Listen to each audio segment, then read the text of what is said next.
चलिए देखते हैं मध्य प्रदेश की 25 फटाफट बड़ी खबरों को। सबसे पहले न्यूज़ को कहाँ से देख रहे हैं हमको कमेंट में बताना बिल्कुल ना भूलें। साथ ही साथ हमारे यूट्यूब चैनल को सब्सक्राइब करें एंड बेल आइकन को ऑल प्रेस करना बिल्कुल ना भूलें। 1500 नहीं नौकरी चाहिए, टीईटी उत्तीर्ण लाडली बहनों का भोपाल में प्रदर्शन। भोपाल में शिक्षक पात्रता परीक्षा उत्तीर्ण अभ्यर्थियों ने रोजगार की मांग को लेकर जोरदार प्रदर्शन किया। 1500 नहीं हमें नौकरी चाहिए के नारों के साथ हजारों लाडली बहनें चिनार पार्क में एकत्रित हुईं और पैदल मार्च करते हुए डीपीआई कार्यालय का घेराव किया। उनका कहना था कि वे शिक्षित हैं, आत्मनिर्भर बनना चाहती हैं और मात्र 1500 रुपए की सहायता से संतुष्ट नहीं होंगी। एमपी में सर्दी के साथ घने कोहरे का सितम, तापमान 2 डिग्री तक पहुंचा, शीतलहर का ऑरेंज अलर्ट जारी। मौसम विभाग ने ग्वालियर, दतिया, भिंड, टीकमगढ़, निवाड़ी जिले में अति घने कोहरे व छतरपुर में अति घने कोहरे के साथ शीतलहर का ऑरेंज अलर्ट जारी कर दिया है। भोपाल के लिए विभाग ने घने कोहरे के साथ शीतलहर का ऑरेंज अलर्ट जारी किया। वहीं विदिशा, रायसेन, सीहोर, नर्मदापुरम, इंदौर, रतलाम, उज्जैन, देवास, आगर, नीमच, गुना, अशोकनगर, शिवपुरी, मुरैना, श्योपुर कला, अनूपपुर, उमरिया, डिंडोरी, कटनी, जबलपुर, दमोह, सागर जिलों के माध्यम से कोहरे का मध्यम अलर्ट जारी किया। एमपी की सभी सड़कों को गड्ढा मुक्त और चिकनी बनाने के लिए 10,000 करोड़ मंजूर। मध्य प्रदेश की सड़कों की हालत सुधारने के लिए बड़ा कदम उठाया गया। राज्य कैबिनेट ने सभी सड़कों को गड्ढा मुक्त और चिकनी सपाट बनाने हेतु 10,000 करोड़ मंजूर किए। यह निर्णय मुख्यमंत्री मोहन यादव की अध्यक्षता में हुई बैठक में लिया गया। इसके साथ ही बुरहानपुर में 2500 करोड़ की 2 सिंचाई परियोजनाओं को भी मंजूरी दी गई। एमपी में अतिथि शिक्षकों की वेतन बढ़ोतरी की तैयारी, हरियाणा मॉडल लागू होगा। मध्य प्रदेश सरकार ने विश्वविद्यालयों और महाविद्यालयों में अस्थायी अध्यापन कर रहे अतिथि शिक्षकों के लिए हरियाणा मॉडल लागू करने का निर्णय लिया है। उच्च शिक्षा विभाग ने 7 दिवसीय समिति गठित की जो इस मॉडल का अध्ययन कर रिपोर्ट पेश करेगी। हरियाणा मॉडल लागू होने पर अतिथि शिक्षकों का वेतन 1.5 गुना तक बढ़ जाएगा और उनकी सेवाएं सेवानिवृत्ति की आयु तक बनी रहेंगी।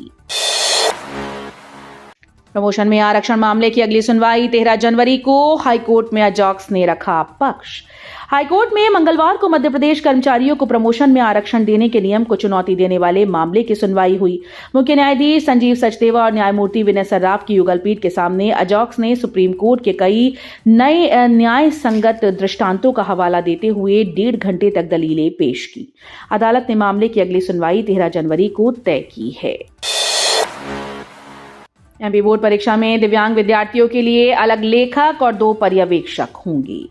मध्य प्रदेश बोर्ड की 10वीं और 12वीं परीक्षा में दिव्यांग विद्यार्थियों के लिए विशेष व्यवस्था की जाएगी। उनके लिए अलग लेखक की सुविधा उपलब्ध कराई जाएगी और लेखक पर निगरानी रखने के लिए 2 अलग पर्यवेक्षक भी नियुक्त किए जाएंगे। लेखक की शैक्षणिक योग्यता छात्र से कम होना आवश्यक है और छात्र के अपने स्कूल का कोई शिक्षक लेखक नहीं होगा। ये व्यवस्था बोर्ड के द्वारा परीक्षा में निष्पक्षता और सुविधा सुनिश्चित करने के लिए निर्देशित की गई है। भोपाल रेल मंडल ने 9 महीने में बेटिकट यात्रियों से वसूले करीब 40 करोड़। पश्चिम मध्य रेल भोपाल मंडल ने अप्रैल से दिसंबर 2025 के 9 महीनों में टिकट जांच अभियान के जरिए 4.75 लाख मामलों का पता लगाया। बेटिकट, अनबुक्ड लगेज और अनियमित टिकट वाले यात्रियों से अतिरिक्त किराया और जुर्माना वसूल कर रेलवे ने कुल 30.48 करोड़ रुपए का राजस्व अर्जित किया। केवल दिसंबर में ही 58,732 मामलों से 3.77 करोड़ रुपए का जुर्माना वसूला गया। रेल यात्रियों के लिए खुशखबरी, 14 जनवरी से अनारक्षित टिकट पर मिलेगी 3% की छूट। रेलवे ने यात्रियों के लिए एक नई सुविधा की घोषणा की। 14 जनवरी 2026 से रेल वन ऐप के जरिए जनरल अनारक्षित टिकट खरीदने पर यात्रियों को 3% की छूट मिलेगी। ये छूट केवल एक भुगतान तक सीमित नहीं होगी बल्कि सभी डिजिटल भुगतान विकल्प जैसे debit, credit card, UPI, net banking और अन्य ऐप्स पर भी लागू होगी। एमपी मंत्रियों को हाईटेक टैबलेट, कैबिनेट बैठक अब होगी ऑनलाइन। मध्य प्रदेश सरकार अपने मंत्रियों को एडवांस बनाने जा रही है। अब सरकारी फाइल की जगह मंत्रियों के हाथ में सैमसंग गैलेक्सी S11 मॉडल के हाईटेक टैबलेट होंगे। इन टैबलेट में ई कैबिनेट एप्लीकेशन इंस्टॉल होगी जिससे मंत्री कहीं से भी कैबिनेट की बैठक में शामिल हो पाएंगे। ये एप्लीकेशन नेशनल इंफॉर्मेशन सेंटर द्वारा तैयार की गई है। मध्य प्रदेश इस सिस्टम को अपनाने वाला उत्तर प्रदेश और उत्तराखंड के बाद तीसरा राज्य बनेगा। नर्सिंग कॉलेज भर्ती में पुरुष उम्मीदवारों को मौका, हाईकोर्ट आज सुनाएगा फैसला। मध्य प्रदेश के सरकारी नर्सिंग कॉलेजेस में फैकल्टी भर्ती को लेकर जबलपुर हाईकोर्ट में मामला अंतिम चरण में है। 286 पदों पर केवल महिलाओं के लिए भर्ती निकाली गई थी, जिसे पुरुष उम्मीदवारों ने असंवैधानिक बताते हुए चुनौती दी। मंगलवार की सुनवाई में सरकार ने रुख बदलते हुए कहा कि पुरुष उम्मीदवारों को भर्ती में शामिल किया जा सकता है। कोर्ट ने मामले की गंभीरता को देखते हुए पुरुषों की पात्रता और उम्मीदवारी पर आज को अंतिम फैसला सुनाने का आदेश दिया। भोपाल में फॉरेंसिक जांच में नया दौर, एम्स में virtual autopsy centre. Bhopal forensic medical जांच में बड़ी तकनीकी छलांग लगाने जा रहा है। अब पोस्टमार्टम के लिए शव की चीरफाड़ जरूरी नहीं होगी। एम्स भोपाल में वर्चुअल ऑटोप्सी सेंटर स्थापित किया जाएगा, जिसे केंद्र सरकार से सैद्धांतिक स्वीकृति मिल चुकी है। इस केंद्र में हाई रिजोल्यूशन स्कैनिंग और 3D इमेजिंग तकनीक से शव की जांच की जाएगी। सिंगर्स 2028 के लिए एमपी में राष्ट्रीय राजमार्गों का विस्तार और मजबूत सड़क नेटवर्क। दिल्ली में केंद्रीय सड़क परिवहन और राजमार्ग मंत्री नितिन गडकरी की अध्यक्षता में मध्य प्रदेश की राष्ट्रीय राजमार्ग परियोजना की समीक्षा बैठक हुई। बैठक में मुख्यमंत्री डॉक्टर मोहन यादव, केंद्रीय पर्यावरण मंत्री भूपेंद्र यादव, विधानसभा अध्यक्ष नरेंद्र सिंह तोमर और अन्य वरिष्ठ अधिकारी मौजूद थे। केंद्रीय मंत्री गडकरी ने प्रदेश में सड़क परियोजनाओं की संतोषजनक प्रगति की सराहना की और निर्देश दिए कि सिंघस 2028 को ध्यान में रखते हुए सभी सड़क कार्य समय पर पूरे किए जाएं।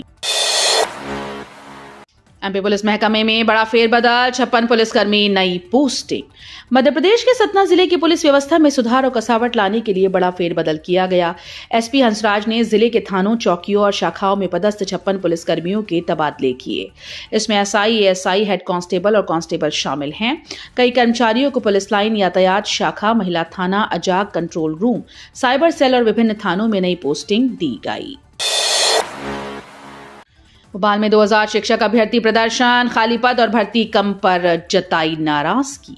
भोपाल में शिक्षक वर्ग 2 और 3 के लगभग 2000 अभ्यर्थी चिनार पार्क के पास एकजुट हुए और लोक शिक्षण संचालनालय व जनजातीय कार्य विभाग का संयुक्त घेराव किया। प्रदर्शनकारियों ने हनुमान चालीसा का पाठ कर अपनी नाराजगी जताई। उनका आरोप है कि हजारों खाली पदों के बावजूद भर्ती में घोषित सीट्स कम हैं। मध्य प्रदेश में सरकारी स्कूल में लगभग 1.5 लाख शिक्षकों की जरूरत है। इंदौर पुणे फ्लाइट सेवा फिर शुरू होगी, यात्रियों में उत्साह। राजमाता विजयाराजे सिंधिया टर्मिनल से मुंबई, दिल्ली और बेंगलुरु के लिए चल रही दैनिक फ्लाइट सेवाओं को यात्रियों का जबरदस्त रिस्पांस मिल रहा है। तीनों प्रमुख रूट्स पर सीटें लगभग 90% तक भर रही हैं। व्यापार, नौकरी, शिक्षा और स्वास्थ्य जैसे कारणों से आवागमन लगातार बढ़ रहा है। अब धीरे धीरे इंदौर पुणे मार्ग पर भी फ्लाइट सेवाओं की मांग जोर पकड़ रही है। जल्द ही संगीत नगरी से पुणे के लिए नई उड़ानें शुरू होने की संभावना है। जीवन देने वाली नदियों में बह रहा जहर। मध्य प्रदेश में नदियों और तालाबों का जल दूषित होने से इकोसिस्टम पर गंभीर खतरा पैदा हो गया। इंदौर में दूषित पानी से 17 लोगों की मौत और 1400 से अधिक लोगों में बैक्टीरिया पाए जाने के मामले ने चिंता बढ़ा दी। प्रदेश भर में कुल 211 नदियां और 353 तालाब दूषित पाए गए। उद्योगों से निकलने वाला अपशिष्ट इस संकट का मुख्य कारण बताया जा रहा है। अब कैमरे बताएंगे कौन सी सड़क में कहां है जाम। आम आदमी के रोजमर्रा की ट्रैफिक परेशानियों का समाधान अब आर्टिफिशियल इंटेलिजेंस और सेंसर आधारित तकनीक से होगा। मैनेट और IIIT के छात्रों द्वारा विकसित नवाचार शहरों की ट्रैफिक व्यवस्था में बदलाव लाएगा। स्मार्ट कैमरे और सेंसर वाहनों के दबाव का आकलन करेंगे और ट्रैफिक सिग्नल स्वतः उसी अनुसार संचालित होंगे। इससे जाम कम होगा और सफर सुगम बनेगा। माता पिता के विवाद में बच्चे के स्कूल रिकॉर्ड से पिता का नाम नहीं हटेगा, हाईकोर्ट का निर्देश। मध्य प्रदेश हाईकोर्ट ग्वालियर बेंच ने एक महत्वपूर्ण फैसला सुनाया। कोर्ट ने कहा कि बच्चे की पहचान अधूरी नहीं हो सकती, उसमें माता पिता दोनों का नाम होना कानूनी अधिकार और गरिमा का हिस्सा है। पति पत्नी के विवाद का खामियाजा बच्चे को उसकी पहचान खोकर नहीं भुगतना चाहिए। इस मामले में हाईकोर्ट की युगल पीठ ने पिता का नाम स्कूल रिकॉर्ड से हटाने का प्रयास खारिज कर दिया है और स्पष्ट निर्देश दिए हैं कि बच्चे के रिकॉर्ड में पिता का नाम हमेशा मौजूद रहेगा। चाइनीज मांझे से पतंग उड़ाई तो होगी सख्त कार्रवाई, जानलेवा साबित हो सकता है। मकर संक्रांति के अवसर पर पतंग उड़ाना परंपरा का हिस्सा है, लेकिन चाइनीज मांझे के इस्तेमाल से खतरा बढ़ जाता है। ये मांझा बेहद खतरनाक है और इससे हर पल कई लोग घायल या मारे जाते हैं।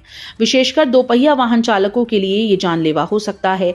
मध्य प्रदेश सरकार ने इस मामले में सख्ती बरतते हुए चेतावनी दी कि चाइनीज मांझे का उपयोग करने वालों के खिलाफ कड़ी कार्रवाई की जाएगी। नबाध्यक्ष ने अधिकारियों को दी चेतावनी, जलापूर्ति में लापरवाही पर होगी कार्रवाई। नगर पालिका अध्यक्ष रश्मि सिंह ने खलेसर स्थित जल शोधन संयंत्र और जल वितरण व्यवस्था का निरीक्षण किया।